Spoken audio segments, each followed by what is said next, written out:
Welcome back to another technical deep dive here in the Debug Zone. Today, we're tackling a big question and breaking it down with insights from other users. Hopefully, this clears up some misconceptions and helps you get the answer you need. So buckle up, stay a little curious, and let's jump right in.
And that's a wrap.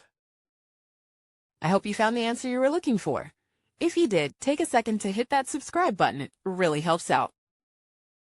And let me know in the comments which solution worked best for you.